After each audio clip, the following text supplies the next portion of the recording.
Hey, what's going on? This is Marcos. Today we'll be taking a look at the Freewell variable ND system.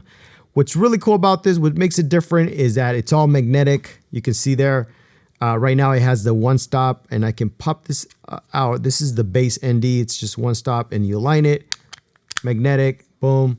And then if you can attach the 2 to 5 stops, you just gotta align it, boom, grips on. There's also 6 to 9 stops. You gotta take off the 2 to 5 and go to 6 to 9.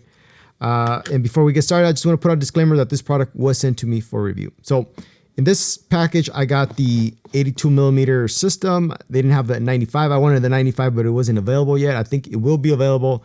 My recommendation is to get the biggest size you can get. That way you can attach the system basically to anything. The only thing you need is step-up rings like these. And now you can attach it to any lens that has a smaller thread size, right? And this, like for instance, here is a 77 millimeter lens. So there's a step-up ring that goes from 82, this, now I can attach it to the 77. So this part is the only thing that threads on. Hold on. There you go. Thread it on. And now you can attach the whole variable NDs onto this. Or let's say I have this Sigma 1835. It has a 72 millimeter thread. I attach 2 step-up rings that goes from 82 to 72. And now I can attach this part.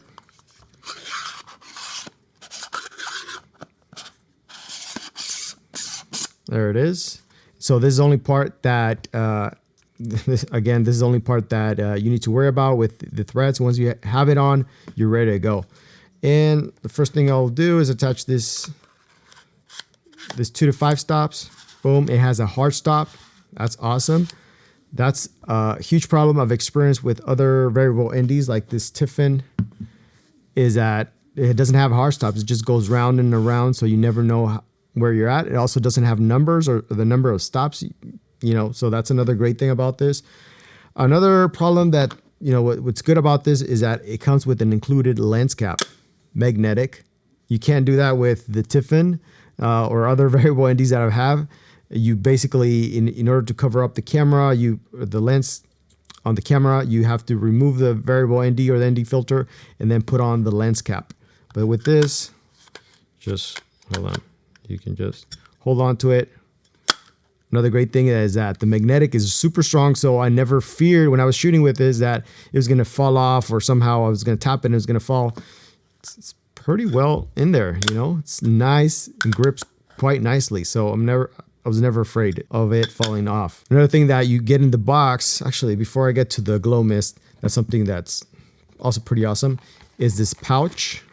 See that? It's included in the package. You can throw everything in there, all your filters. And you can even put in here it has enough space for your step-up rings if you want to include those in there. So I love when they include something like this, has plenty of space. Nice design. I guess another feature that you might be interested in is the glow mist. So if we take off this is the base, it's one stop, and we throw on the glow mist. This is kind of like the Black Pro Mist by Tiffin.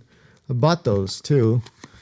These are like $100 US, and this is an eighth, and there's a quarter.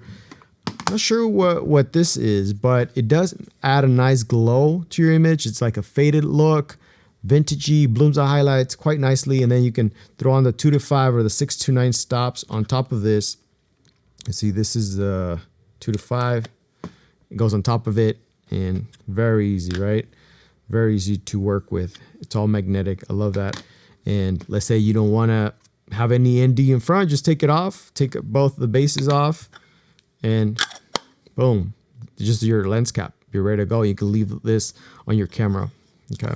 So some things I need to mention about this whole system is that it's oil resistant, scratch resistant, and waterproof and all that good stuff, which is great. Okay, I should mention also that once you attach the system, nope, you cannot put on the old lens cap. It's not going to work. Even if you put this on, it's not going to work. You need to take this off, or you can't use it with lens cap. So in that case, you'd want to use a matte box or something like that. Another thing you could do, which I honestly not a fan of, is the CPL. So if you grab the, let's say here I have the 6 to 9, if you flip it around, now it becomes a CPL, a polarizing filter, and you just turn it on, and this cuts down on glare from water or shiny surfaces like cement or rocks. All right, so you're probably wondering, how do these perform? How's the image? I would say with any variable NDs, you're gonna get a slight color shift. I know, again, back to the Tiffin, this has a really warm color shift. I didn't see that same effect with these filters. It wasn't as dramatic. Even when you step up to the 6 to 9, that's when you probably start seeing more of the color shifts. There's a little bit of it, but not too drastic. I would say if you go from a 2 to 5, it's acceptable. It's really good, actually. I was totally happy with it. But when you go to 6 to 9, you see a little bit more of shifts. Another thing you might see is a little bit of vignetting, and that's what happens with these variable NDs. Since they're circular, you're twisting different glass, you might get some kind of vignette. It was actually pretty good. Again, back to the Tiffin. The problem with this one is that once you go to the highest setting, which I don't know how many stops it is, it doesn't tell you. You start getting an X marks, and that happens with a lot of variable NDs. You start seeing X's. It's weird. So it's not usable if you step up too much. With this, the footage was totally usable. Another thing you should be aware of, if you're stepping down your camera to, let's say, below f2, you start seeing vignetting, but that has to do with the camera and the lens itself. Even without any ND filters, the camera will do that. I did some tests, and so what you want to do, whether you're using NDs or not, step up your camera to maybe f3 and up, and you should be fine. You shouldn't get as much vignette. All right, so to recap again, you get this really nice carrying case. You can, I closed it, I didn't open it. Carrying case, and you can throw in all your filters in here.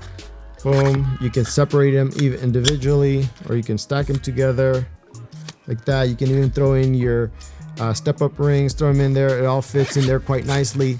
A really cool system. If you have any questions or comments, please drop them down below. As always, I appreciate you for watching, and I'll catch you on the next one.